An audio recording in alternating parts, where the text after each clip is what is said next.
CNE news में आप सभी का स्वागत है और अब लेते हैं खबर विशेष की ये खबर। गुड़गांव के sector 68 Mahira homes affordable housing आवंटियों ने रविवार को दिल्ली स्थित जंतर मंतर पर धरना प्रदर्शन किया। इस दौरान बिल्डर और हरियाणा सरकार के खिलाफ जोरदार नारेबाजी की गई।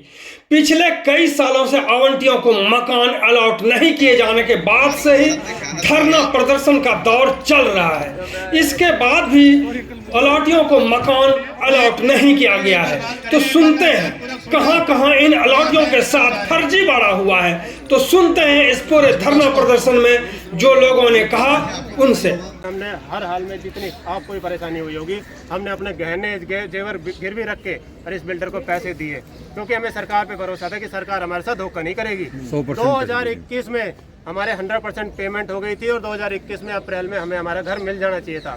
और आज 2025 के अप्रैल आ गई है, हम धूप में खड़े हैं यहाँ पर किसकी प्रतीक्षा में कि हमें कब हमारा घर मिलेगा। और घर की हालत ये है कि हम अपना किराया भी दे रहे हैं, EMI भुगत रहे हैं, हमारे मरने की हालत हो गई। कुल मिलाकर 1497 बायर्स हैं जी, 1497 परिवार हैं जो यहाँ भुगत रहे हैं ये सरकार की इस नीति को और बिल्डर के दोगलेपन को। बिल्डर तो बरस निकला ही निकला, ये डबल इंजन की सरकार। लगभग पैसा देना पड़ा। देखिए हर एक व्यक्ति ने 25-25 लाख लगभग दे रखे हैं, पूरे 100% करोड़ों का घपला हो गया। इससे भी ज्यादा मैं आपको हैरानी की बात ये बताऊं कि 100% तो पेमेंट हमारी गई हुई है। इसके अलावा 8% GST भी सरकार को दे दी है।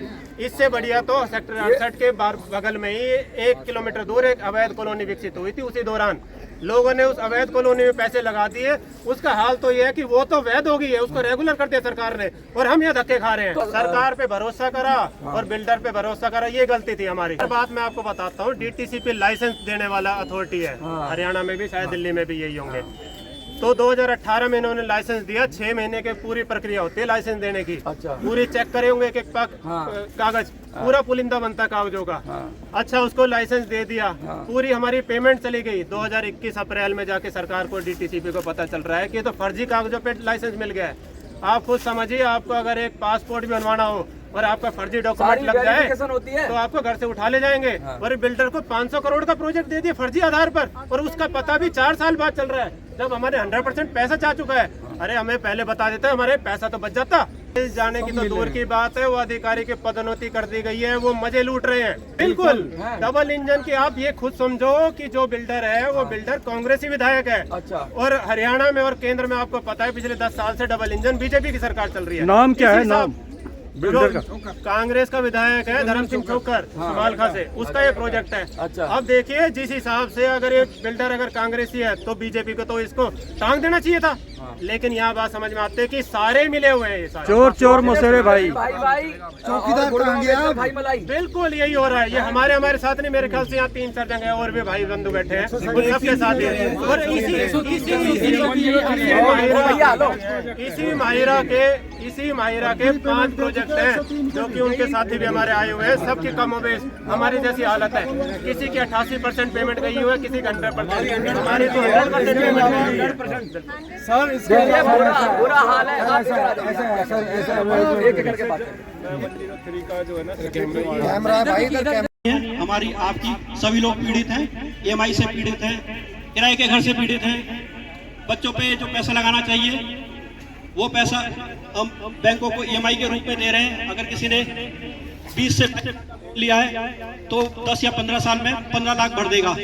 जो समय हमें अपने परिवार के लिए देना चाहिए वो हम सड़क पे बिता रहे हैं। जो समय हमें अपने सामाजिक कार्यों पे लगाना चाहिए वो हम धरने और प्रदर्शन पे लगाने जा रहे हैं। ये नुकसान केवल हमारा आर्थिक नुकसान नहीं है, व्यक्तिगत नुकसान है, सामाजिक नुकसान है।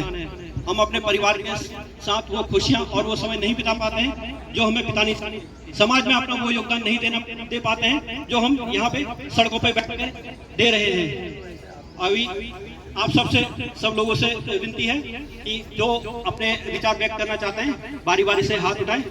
2018 में एक प्रोजेक्ट लॉन्च हुआ था, अफोर्डेबल हाउसिंग के अंतर्गत एक प्रोजेक्ट लॉन्च हुआ था हरियाणा का।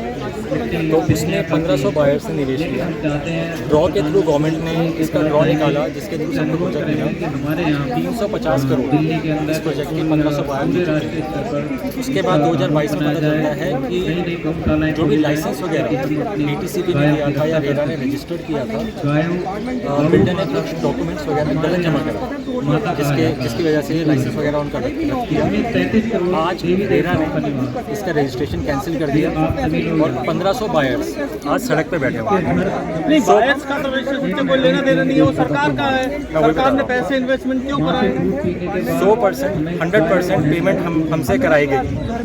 उसके बाद लाइसेंस कैंसिल किया, रजिस्ट्रेशन कैंसिल किया और ये बोल करके कि बिल्डर ने डॉक्यूमेंट फर्जी जमा कराए।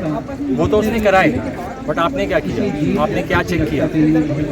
वो तो रेरा का ड्यूटी है ना, यदि उसने 420 किया तो वो जेल जाए। बिल्कुल।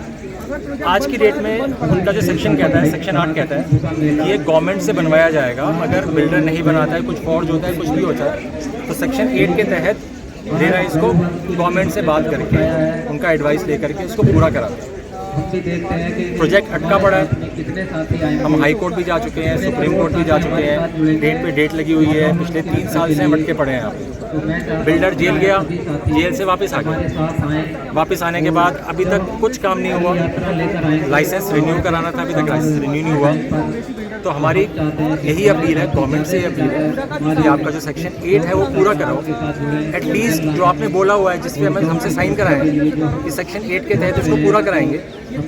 हमारी गवर्नमेंट से सिर्फ यही गुजारिश है कि हमने तो रेरा रजिस्ट्रेशन देख करके प्रोजेक्ट लिया, हमने जो डीटीसीपी ने लाइसेंस इसको दिया उसको देख करके प्रोजेक्ट लिया। इन्वेस्ट किया, पैसा दिया, तब उसके पास रेरा का रजिस्ट्रेशन था। बिल्कुल कैंसिल बाद में किया है। जब 100% पेमेंट चला गया, हमारा सब बायर का चला गया, उसके बाद इन्होंने कैंसिल किया। तो इसका मतलब पहले तो नहीं किया। वो तो सरकार का मिली भगत है। सारी मिली भगत, पैसा वैसा इधर सराउंडिंग बायर का ही पैसा ले करके वही बट रहा है आपस में, जहाँ तक मुझे पता है। पैसा आपके पास कहाँ से आएगा? चाहे रेरा हो चाहे रेरा हो, वो तो 70% डिपॉजिट अपने पास रखता है, बैंक रखता है, सब गायब। जो भी पैसा था एस्क्रो अकाउंट में 350 करोड़ था, आज एक लाख रुपये पड़ा हुआ है। 1 लाख रुपये जब बचा तब गवर्नमेंट ने उसका अकाउंट फ्रीज कर दिया। तो कहीं ना कहीं उसको अलाउ किया पैसा निकालने के लिए। गवर्नमेंट ने किया या बैंक ने किया, सारी मिली भगत है। सबकी मिली भगत है, बिल्डर की मिली भगत है, डिपार्टमेंट की मिली भगत है, सबकी आपस में मिली भगत ही है। और आज की डेट में सफ़र कौन कर रहा है? हम ही कर रहे हैं।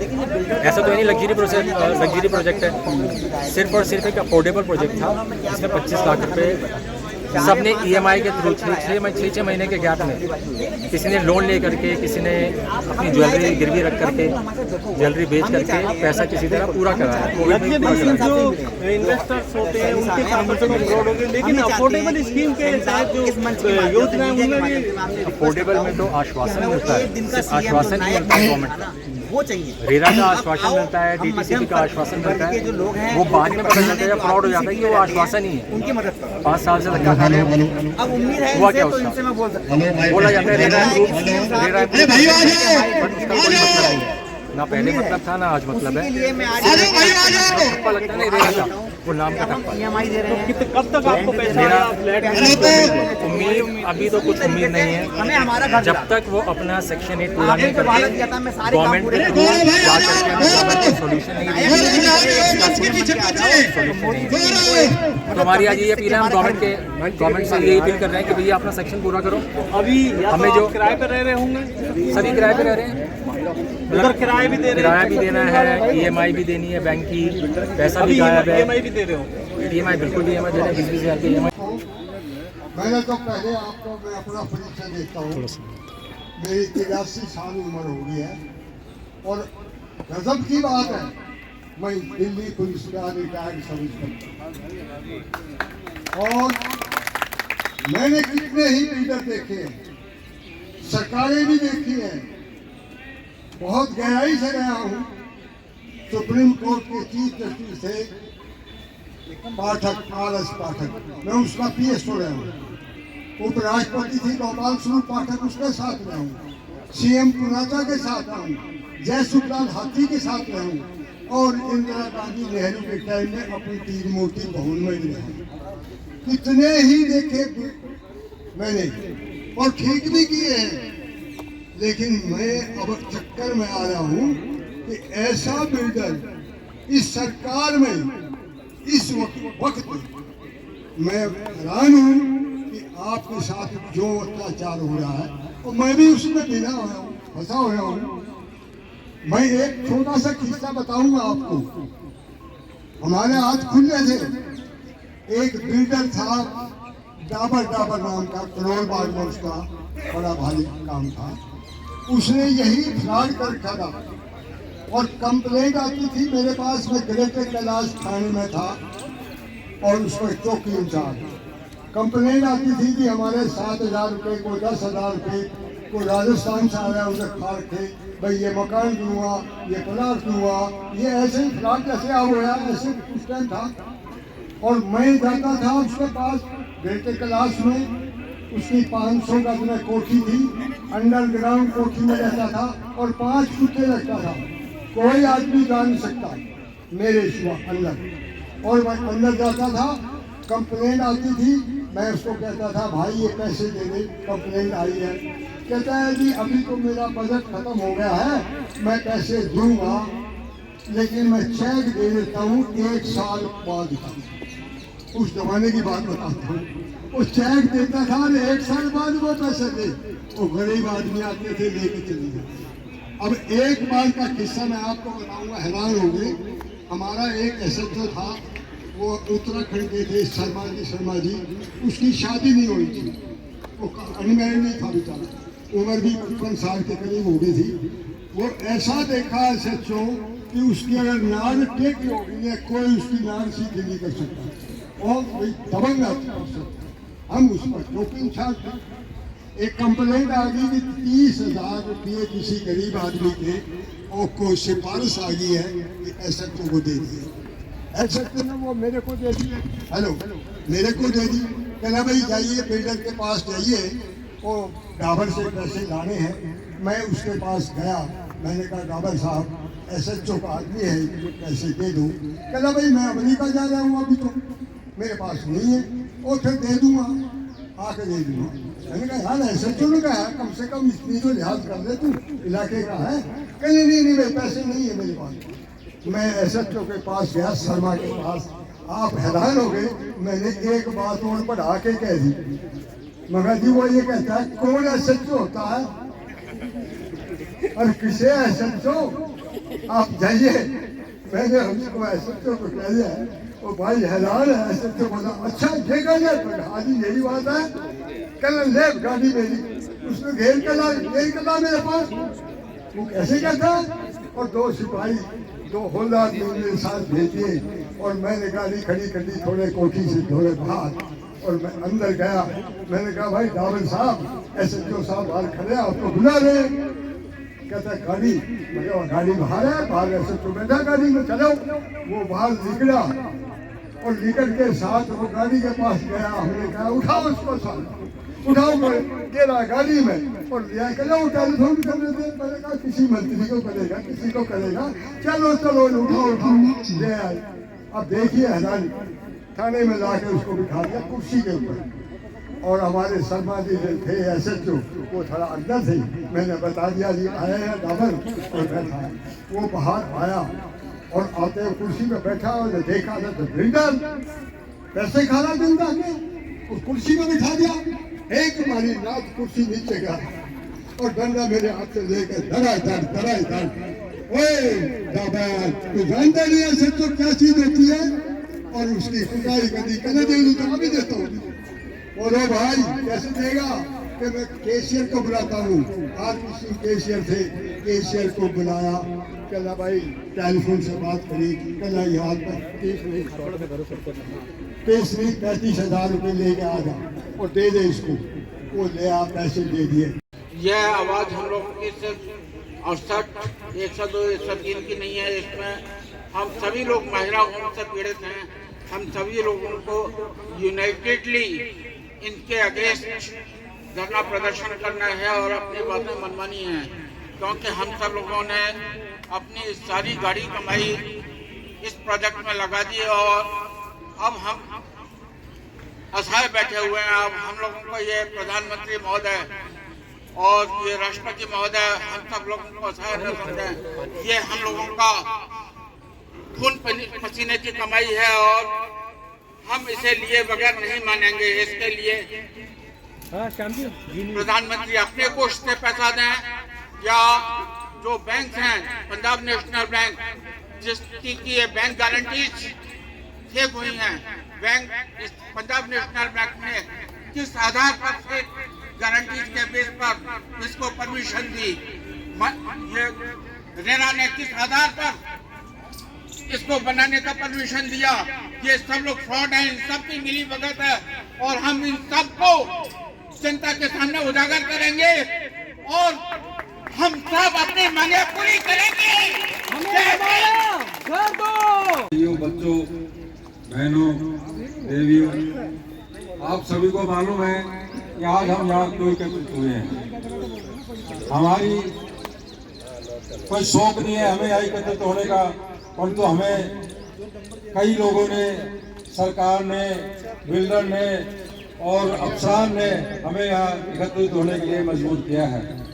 आप सभी को पता है कि हम सभी ने आइरा सेक्टर 68 में प्रधानमंत्री आवास योजना के तहत अपने अपने फ्लैट बुक करवाए थे और जिसका हमने 100% भुगतान कर दिया और गवर्नमेंट ने हमसे इसी प्रोजेक्ट में 8% GST भी ली है, जबकि सभी प्रोजेक्ट में 1% या 4% GST ली गई है। 1% GST ली गई है, परंतु हमसे मजबूर होकर के ना, मजबूरन से हमें 8% GST सरकार ने ली है। हमें सरकार से, बिल्डर से और जो हमारे सरकार के अधिकारी हैं उनसे यही पूछने के लिए हम यहाँ एकत्रित हुए हैं कि हमें ये बताओ कि हमने 100% पेमेंट दी है, हमें हमारा कसूर बता दो। अगर हमारा कसूर है तो हम अपने घर चले जाएंगे, अगर हमारा कसूर नहीं है तो हमें घर क्यों नहीं मिल रहा भाइयों, हमें घर क्यों नहीं मिल रहा, जबकि हमने 100% पेमेंट दे दी है। मैं तो ये कहूँगा कि इसमें खाली अकेले बिल्डर का दोष नहीं है, इसमें सारी मिली भगत है। हरियाणा सरकार के उस टाइम के प्रशासन के जितने भी अधिकारी थे, जब हमारे रेरा के अंदर ये है कि 70% पैसा उसी प्रोजेक्ट में लगेगा, तो मैं उन अधिकारियों से पूछना चाहता हूँ कि उस पैसे को बिल्डर कैसे निकाल लिया, जबकि आपकी बिना वाली वक्त के वो पैसा नहीं निकल सकता था। इसके मतलब ये हुआ बिल्डर तो चोर है ही है, परंतु हमें अब जो है ना उन पे भी हथौड़ा चलाना पड़ेगा। ये लगभग अप्रैल 2024 के आसपास की बात है, लेकिन वहां से भी हमें कुछ नहीं मिला क्या, बस तारीख पर तारीख और आज तक एक भी सुनवाई नहीं हुई। तो अब हम सभी जगह से निराश हैं, हताश हैं, हमारे पास कोई ऑप्शन ही नहीं है सड़क पे बैठने के अलावा। तो ये धरना आज इसीलिए दिया जा रहा है और प्रधानमंत्री जी से ये गुहार लगाई जा रही है, गृह मंत्री से गुहार लगाई जा रही है कि जो ये इन डिपार्टमेंट वालों ने और जो डेवलपर ने ये अपने कार्य और दुष्कर्म किए हैं उसकी सजा हमें क्यों दी जा रही है। हमारा काम था 4 साल के अंदर 100% करने का और वो हम लगभग 90% बायर ने कर दिया। तो अब ये जिम्मेदारी बनती है सरकार की, DTCP की, रेरा की और डेवलपर की कि वो आपस में सामंजस्य स्थापित करें और इस प्रोजेक्ट को बगैर कोई पैसा लिए बनाया जाए, क्योंकि हम अफोर्डेबल बायर हैं, हमारे पास पैसे देने के लिए नहीं है, हमारे पास घर के किराए के लिए पैसे देने के लिए नहीं है, इसलिए हम जो है कोई अतिरिक्त पैसा नहीं दे सकते। अभी हाल ही में रेरा की एक NBCC की रिपोर्ट आई है, उसमें अलग अलग योजनाओं के अंतर्गत अलग अलग तरह से पैसा बढ़ा के, एरिया कम करके अलग अलग स्कीम के तहत बताई गई है, जिसमें अनुमानन 5 से 10 लाख रुपए अगर आपको चाहिए तो 5 से 10 लाख रुपए आपको अतिरिक्त देना पड़ेगा।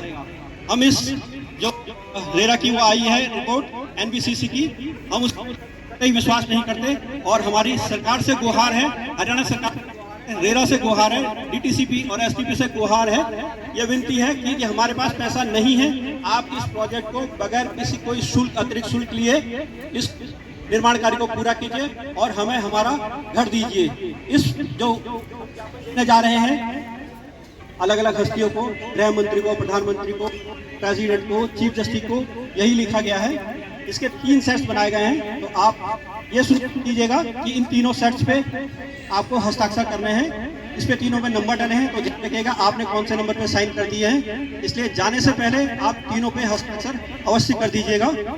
CNE न्यूज के साथ बने रहने के लिए आप सभी का बहुत बहुत धन्यवाद।